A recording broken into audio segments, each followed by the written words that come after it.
Broadcasting live from the Albay PIO News Center, providing you the most exclusive news update from all over the province. This is 12 o'clock Newsbreak.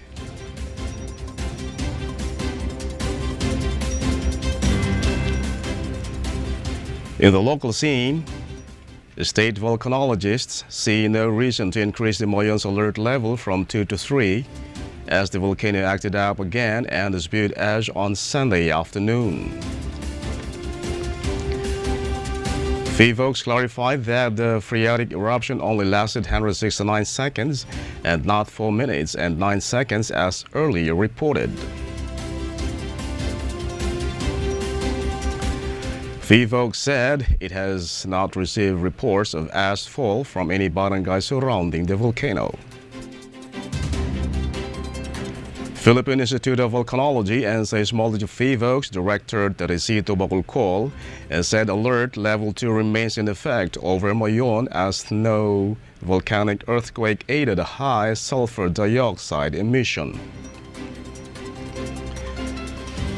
In a related story, the head of the Philippine Institute of Volcanology and Seismology FIVOX clarified that there is always a possibility of a phreatic eruption even when a volcano is at alert level 0 or normal. Phreatic or steam-driven eruptions are sudden onset and short-lived events and happen without warning or any precursors, according to FIVOX. Phreatic activity happens when hot material comes into contact with water. FIVOX is urging aviation authorities to advise pilots to avoid flying close to the volcano's summit. Ashes from any sudden eruption can be hazardous to aircrafts.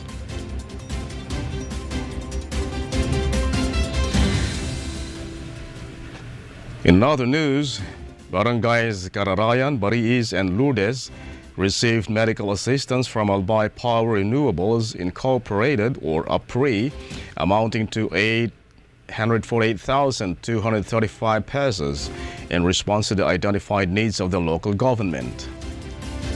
It included nebulizers, medical beds, digital weighing scales, and blood pressure apparatus.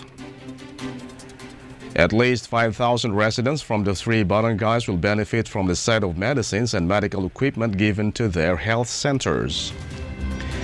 The said assistance is under the Adopt a Health Center program of the APRI. Since its first implementation in 2021, the project has served more than 58,104 individuals.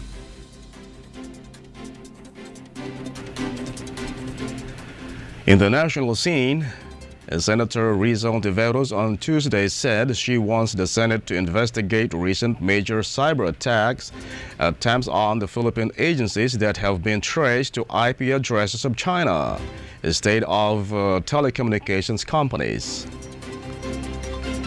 The Department of Information and Communications Technology, DICT, confirmed Monday that it had averted the cyber attacks, adding to those were considered sophisticated. The department did not attribute the cyber attacks to the Chinese government, and Beijing said that doing so would be groundless.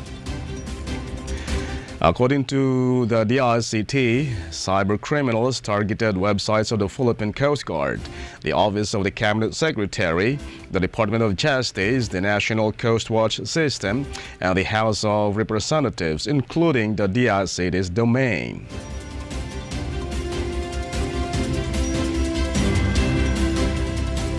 In another story, 6 Catholic dioceses with fishing communities near the West Philippine Sea urged the government to defend the rights of Filipino fishers and the country's territory against Chinese aggression.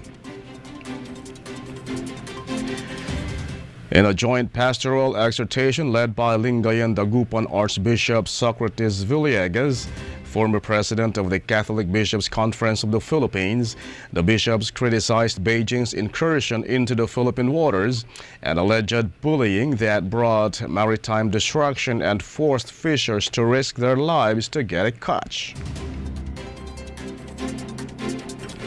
The sea row has impacted the livelihood of the Manila's fisher folk as bigger ships from Beijing allegedly eschew some of them from fishing grounds in the West Philippine Sea, including Bajo de Masinloc off Zambales. In another news, inflation slowed to 2.8% in January, amid slower increases in the price of food, except for rice, which saw faster price increases, the State Statistics Bureau said Tuesday. The Philippine Statistics Authority said this was slower than the 3.9% clip seen in December and was within the Bangko Sentral ng Pilipinas' forecast range of 2.8 to 3.6%.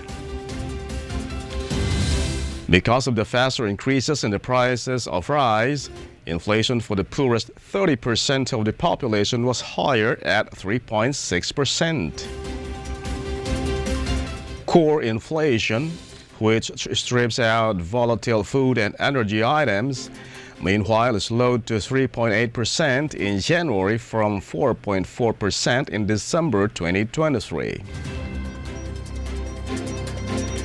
In contrast, core inflation in January 2023 was higher at 7.4%.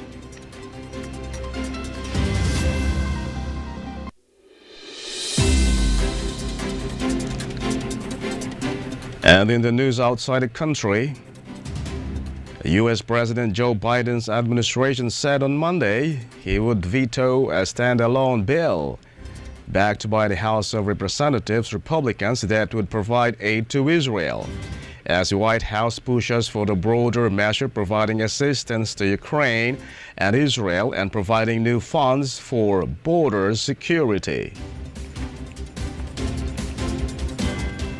Officials from the Democratic President's administration have been worked for months with Senate Democrats and Republicans on legislation unveiled on Sunday combining an overhaul of U.S. immigration policy and new funding for border security with billions of dollars in emergency aid for Ukraine, Israel, and partners in the Indo-Pacific region. The $118 billion spending measure also would provide humanitarian assistance to civilians affected by global conflicts. In another story, the Chinese government does not tolerate any form of cyber attacks and will not allow any country or individual to engage in such illegal activities using China's infrastructure, its embassy in the Philippines said. It made assurance after the Philippines on Monday said that hackers from China last month attempted to break into government's website, including President Ferdinand Marcos Jr.'s personal website, but failed.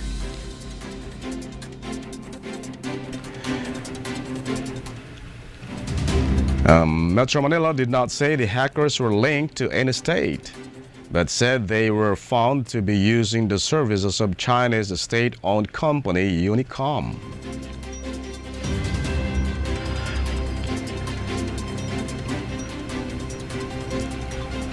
And finally, in the news outside the country, Britain on Tuesday, February 6, said it would spend more than £100 million or $125 million to launch 9 new research hubs in artificial intelligence, AI, and train regulators about the technology.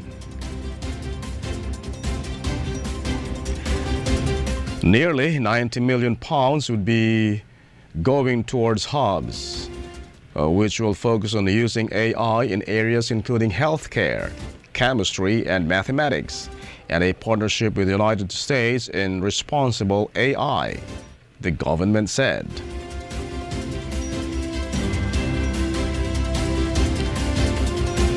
Another £10 million would help regulators address the risks and harness the opportunities of AI. Said such developing practical tools are to monitor risks in the sectors from telecoms, healthcare, finance, and education.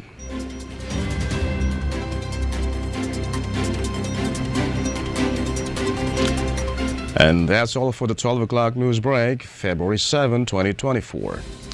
We'll be right back tomorrow for more news updates. And thanks to our 12 o'clock news break writer, Francia May Boras. And on the technical side, Chad Bobbies. Our provincial information officer, Attorney Mary Luduca Castillo. And under the supervision of our governor, Attorney Elsil Grex Legman, I am Greg Hallare, saying thank you for subscribing. Hello, this is Cedric Daep, Department Head ng Albay Public Safety and Emergency Management Office. Suportan na po ang Albay PIO TV. Dahil na po kita din maaraman, masasagutan, information, manawag sa mga pangaipo, manawag sa disaster, manawag sa development. Sa tuya po, dahil paglingawan na magdanong reading, dahil napula po niya sa tuya tabang. Salamat tabi sa tuya po. Hello Albayanos! Iniibitahan po namin kayo na tangkilikin ng sariling atin, ang Albay PIO TV na naglalayo na maghatid ng presko at makatotohanan at napapanahong balita mula sa lokal, nasyonal at maging sa labas ng bansa para sa ating mga kababayan sa Albay. Mapapanood ito mula 8:30 hanggang 9:30 ng umaga sa Albay Provincial Information Office 2023 official Facebook page. See you!